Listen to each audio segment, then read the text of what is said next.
नमस्कार। जनमत हरियाणा से मैं कमलकांत बोल रहा हूँ। दर्शकों, आपको मालूम ही है कि मुद्दा चल रहा है किसान आंदोलन का। और अब सवाल ये खड़ा हो गया है कि क्या केंद्र सरकार पंजाब में राष्ट्रपति शासन लगाने जा रही है। इस तरह की कुछ चर्चाएं हवा में हैं, क्योंकि किसान आंदोलन को जो पंजाब सरकार है वो खासा सहयोग कर रही है। एक तरह से एक आरोप ये भी है कि आम आदमी पार्टी ही इस आंदोलन को आगे बढ़ा रही है। और अगर ग्राउंड में एक्टिविटी को देखा जाए तो इस बात में कुछ दम भी नज़र आता है। कैसे? देखिए, पूरे देश में कहीं भी किसान आंदोलन की वो शक्ल नहीं है जो पंजाब में है। साथ लगते हरियाणा में भी नहीं है, यूपी में भी नहीं है। पिछला जो आंदोलन हुआ था 3 कानूनों के खिलाफ, कृषि कानूनों के खिलाफ, उसमें एक कॉम्बिनेशन था। वो हुआ था पंजाब से, फिर हरियाणा के लोग भी जुड़ गए, हरियाणा के किसान भी जुड़ गए और पश्चिमी उत्तर प्रदेश के किसान भी उसमें जुड़ गए। इस बार वैसा कुछ नहीं दिख रहा, सिर्फ पंजाब में ही ये हवा दिख रही है। इससे बहुत बड़े सवाल खड़े होते हैं और सवाल ये है कि क्या एमएसपी की प्रॉब्लम सिर्फ इन्हीं राज्यों को है, पूरे देश में और किसी राज्य को नहीं है। देश में 32 राज्य हैं, उनमें से किसी को प्रॉब्लम नहीं है, सिर्फ पंजाब के किसानों को प्रॉब्लम है। जबकि पंजाब के किसान को रिच किसान माना जाता है। इस पंजाब में जो आमदनी है वो देश के कई राज्यों से ऊपर है। पर कैपिटा इनकम जो है, पर कैपिटा किसान की इनकम भी कई राज्यों से ऊपर है। और एक चर्चा मैं ये देख रहा था कल कि जो किसानों की फसल की कीमत तय की जाती है, उसमें पिछले साल धान की कीमत जो है, जो इनपुट कॉस्ट थी, वो 880 रुपये के आसपास थी। 800 रुपये के आसपास थी कि आपकी 1 एकड़ में इतनी इनपुट कॉस्ट लगती है, या 100 किलो में इतनी इनपुट कॉस्ट लगती है, 100 किलो में 1 क्विंटल में। और इस हिसाब से अगर स्वामीनाथन रिपोर्ट को माना जाए और 50% ऐड किया जाए तो 800 प्लस 400 1200 रुपये क्विंटल जो है वो कॉस्ट होनी चाहिए धान की। लेकिन कॉस्ट तो 2000 रुपये से ज़्यादा है, 2300 रुपये से ज़्यादा है। तो ऐसा क्यों? तो अगर आप स्वामीनाथन रिपोर्ट की ही बात कर रहे हैं तो उसमें तो इतनी ही कॉस्ट बनती है। मित्रों, दरअसल ये मुद्दा जो है ये आम आदमी तक ठीक से पहुंच ही नहीं रहा है। किसी को नहीं मालूम है कितनी इम्पोर्ट कॉस्ट है। एमएसपी कहा जा रहा है लागू नहीं है, जबकि एमएसपी जो है वो 22 फसलों पर लागू है। और ये कहा जा रहा है कि सारी की सारी फसल खरीदी जाए किसानों की। वो इम्पॉसिबल है। अगर देश का भट्ठा बिठाना है, देश को बर्बाद करना है, तो ये काम किया जा सकता है, क्योंकि फिर कोई डेवलपमेंट नहीं होगी, कहीं कोई डेवलपमेंट नहीं होगी। पिछले साल पिछले बजट में 10 लाख करोड़ रुपए इंफ्रास्ट्रक्चर जो है उसको डेवलप करने के लिए दिए गए, जिनसे ये हमारे 4 लेन 6 लेन 8 लेन जो हाईवेज़ बन रहे हैं, ये सब उसमें खर्च होता है। और अगर किसानों की मांग मान ली जाए तो ये 10 के 10 लाख करोड़ जो हैं ये उन्हीं को देने पड़ेंगे। सब बहुत कन्फ्यूज़न है इस मुद्दों को लेकर। और इसमें जो बात आ रही है वो ये आ रही है कि पंजाब की आप पार्टी की सरकार, आम आदमी पार्टी की सरकार जो है वो किसानों को उकसा रही है, ऐसा कहा जा रहा है। आज भगवंत मान ने इस तरह के स्टेटमेंट भी दिए हैं कि केंद्र सरकार गलत कर रही है किसानों के साथ। और जो एक किसान की मौत हो गई थी अनफॉर्चुनेटली आपसी लड़ाई में पुलिस के साथ, उसमें उनको 1 करोड़ का मुआवजा देने की बात भी की गई है। उसकी बहन को नौकरी देने की बात भी की गई है। ये करना ज़रूरी है, लेकिन इस समय करना ज़रूरी नहीं है। अगर आप इस समय करोगे तो आप किसानों को बढ़ावा दे रहे हो कि आप करो, आप लड़ो, आप मरो, आपके परिवार की पालना हम करेंगे, इतने पैसे देंगे।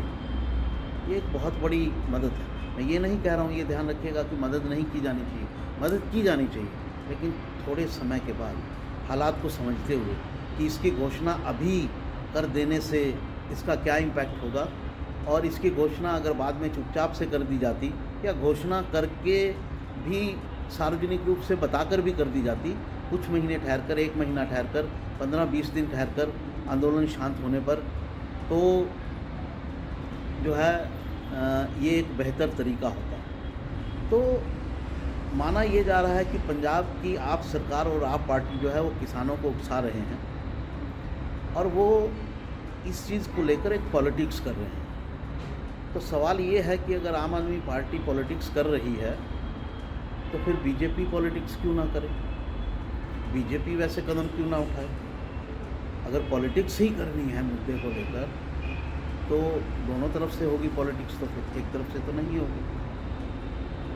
अब पहले भगवंत मान ने, जब सरकार ने 5 फसलों की एक अल्टरनेटिव दिया था कि आप 5 फसलें उगाइए, हम ये पूरी 5 फसलें जो हैं 5 साल तक इनको पूरा का पूरा लेंगे, सरकारी एजेंसियां उनकी खरीद करेंगी। ये एक अच्छा प्रपोजल था, उससे विविधीकरण भी होता, डाइवर्सिफिकेशन भी होता फसलों का, और पैसा भी मिलता, दाम भी मिलता।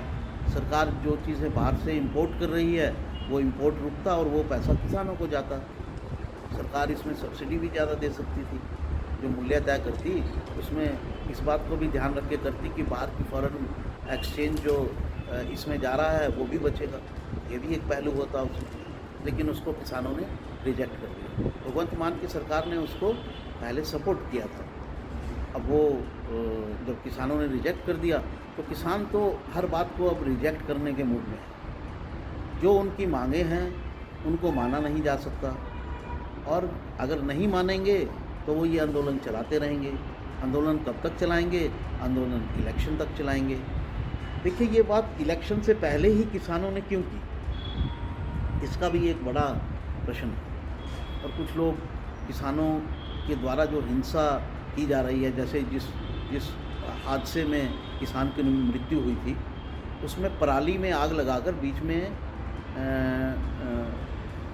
मिर्ची डाल दी गई, और जिस तरफ पुलिस थी उस तरफ उसे छोड़ दिया गया, उस धुएं को। आप इसे आर्टिफिशियली भी कर सकते हैं, 2-4 पंखे लगा दीजिए पीछे। आजकल तो बड़े बड़े पंखे आते हैं, ट्रैक्टरों के सामने भी जो है वो बड़े बड़े पंखे लगे रहते हैं, और वो पंखा चला दीजिए, किसान पुलिस की आंख में जाएगा, तो पुलिस को विवश होकर गोली चलानी पड़ी, जिसमें एक किसान की मौत हुई। अब वो मुद्दा बना हुआ। आज भी एक किसान की मौत है, वो नेचुरल तरीके से है या किस वजह से है, लेकिन एक किसान की मौत हुई। तो साथियों, इसके पीछे जो भगवंत मान की सरकार कर रही है, उसे देखते हुए ये चर्चा है कि राष्ट्रपति शासन लगा दिया जाए पंजाब में, अगर कोई इस पर वर्क हो रहा है होम मिनिस्ट्री में, अगर कोई और सोल्यूशन नहीं निकलता है। क्योंकि किसान जो है वो पंजाब के बॉर्डर से ही दिल्ली की तरफ आना चाहता है। अभी उनको हरियाणा के बॉर्डर पर रोका जा रहा है और आगे नहीं बढ़ने दिया जा रहा है, लेकिन वो किसी भी दिन जो है वो प्रॉब्लम हो सकती है। किसान बॉर्डर को तोड़ सकता है, किसान आगे बढ़ सकता है उससे, तब क्या होगा? और अगर वहाँ पर राष्ट्रपति शासन होगा तो होम मिनिस्ट्री जो है किसान को लोकल लेवल पर भी रोक सकती है। लोकल लेवल पर मतलब गांव में, डिस्ट्रिक्ट लेवल पर ही उसे रोक दिया जाए और वो बॉर्डर पर इकट्ठा ना हो, तो उसकी मूवमेंट को रोका जा सकता है। दरअसल केंद्र सरकार नहीं चाहती है कि किसान किसी भी तरह से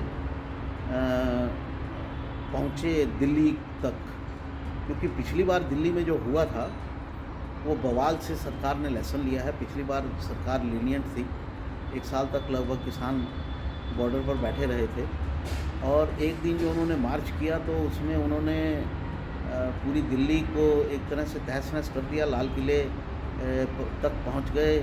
वहाँ जो लाल किले पर तिरंगा लहराता है, जो एक राष्ट्रीय वो राष्ट्रीय एक तरह का इसको बनाया गया है कि एक इंडियन सॉवरेनिटी को दर्शाता है, सॉवरेनिटी को इंडिया की।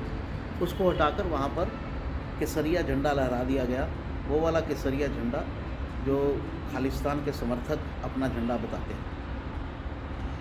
ये स्थिति अगर दिल्ली में होती है तो ये एक बड़ा इंटरनेशनल मुद्दा बन जाता है और जो इकोनॉमिक इश्यूज़ हैं वो प्रभावित होते हैं।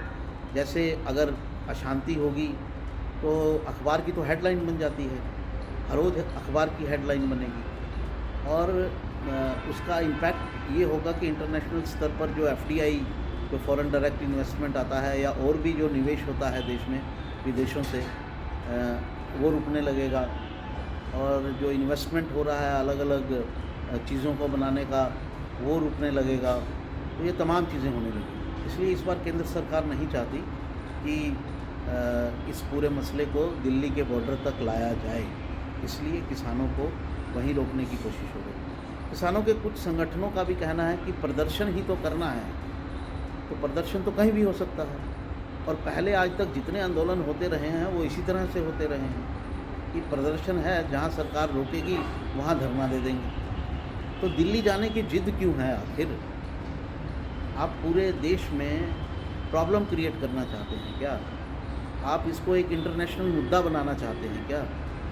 और किसानों के आंदोलन में आग में जो घी डालने का काम कर रहे हैं वो पन्नू जैसे लोग कर रहे हैं, जो 6 फॉर जस्टिस के अध्यक्ष हैं और खुले में कहते हैं कि हम खालिस्तान बनाएंगे।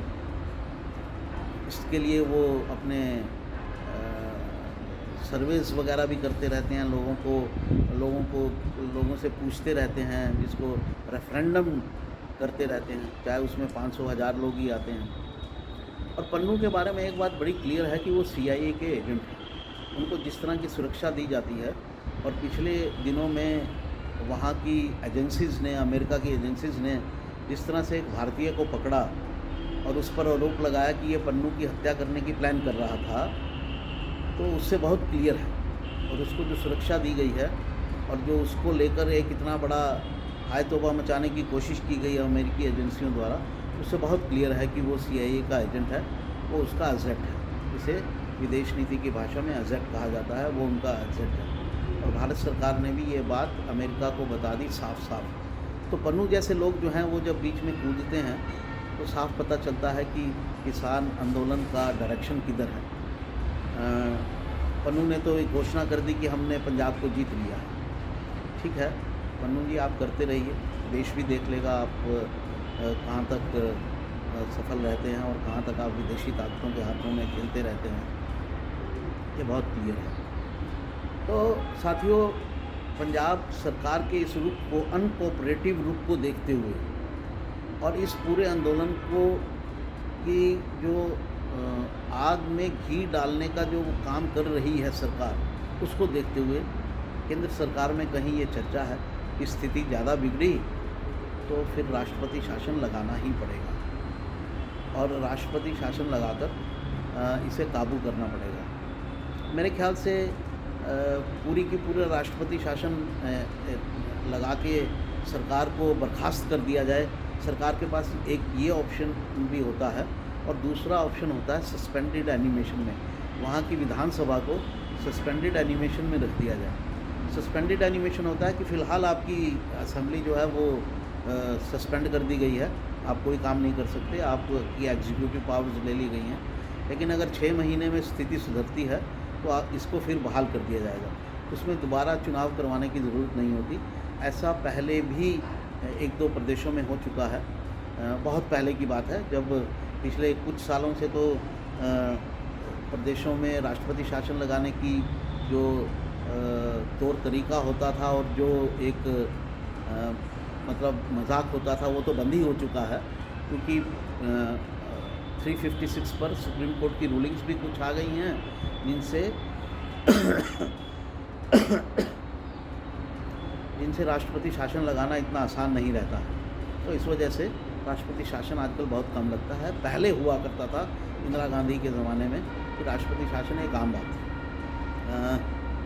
राष्ट्रपति शासन लगाना वैसे तो ठीक नहीं है, डेमोक्रेटिक प्रोसेस का पार्ट नहीं है, लेकिन अगर कोई स्टेट, मेरा जो मानना है, अगर कोई स्टेट कॉन्स्टिट्यूशन ऑफ इंडिया को ब्रेक करने की कोशिश करती है या खुद से नफ़रत फैलाने की कोशिश करती है तो राष्ट्रपति शासन का इस्तेमाल ज़रूर किया जाना चाहिए। ये एक ऐसा थ्रेट है जो पॉलिटिशियंस की समझ में आता है, नहीं तो उनकी समझ में कुछ नहीं आता है। जिस तरह से तमिलनाडु में एंटी इंडिया गतिविधियाँ चलती हैं और सनातन को वो गालियाँ देते हैं, अगर एक बार भी थ्रेट दे दिया गया होता कि अगर इस तरह की बातें करोगे तो राष्ट्रपति शासन का ऑप्शन है तो कभी नहीं करते। और अब पंजाब में वही स्थिति बन रही है कि अगर आपको खुला छोड़ दिया जाए तो आप तो ऐसी गतिविधियां करने लगोगे कि पंजाब को देश से अलग करके ही मानोगे और लोगों को उकसाओगे। ये आरोप अरविंद केजरीवाल पर पहले ही से ही हैं और उनके साथियों ने ही उन पर ये आरोप लगाए हैं कि ये खालिस्तानियों से मिलते जुलते हैं। तो इस सब को देखते हुए राष्ट्रपति शासन का एक जो ऑप्शन है वो हालांकि कभी कभी यूज़ करना चाहिए, विरले यूज़ करना चाहिए, बहुत मजबूरी हो तब ज़रूर इस्तेमाल करना चाहिए, लेकिन ये थ्रेट और ये अधिकार केंद्र सरकार को अपने पास रखना चाहिए और अगर ज़रूरत हो तो इसका इस्तेमाल ज़रूर किया जाना चाहिए। लगता है पंजाब में भी ऐसी ही स्थिति बन रही है। अब केंद्र सरकार इसमें क्या रुख लेती है देखना होगा। साथियों, ये था आज के जो हालात हैं किसान आंदोलन को लेकर, उस पर ये बातचीत। फिर मिलते हैं, जुड़े रहिए जनमत हरियाणा के साथ। चैनल को सब्सक्राइब कीजिए, लाइक कीजिए, ज़्यादा से ज़्यादा लोगों को भेजिए ताकि हम एक जो सही व्यू है, जो ना इधर है ना उधर है, एक बैलेंस पक्ष आपके सामने रखते रहें जिसमें दोनों तरफ की बात हो। नमस्कार।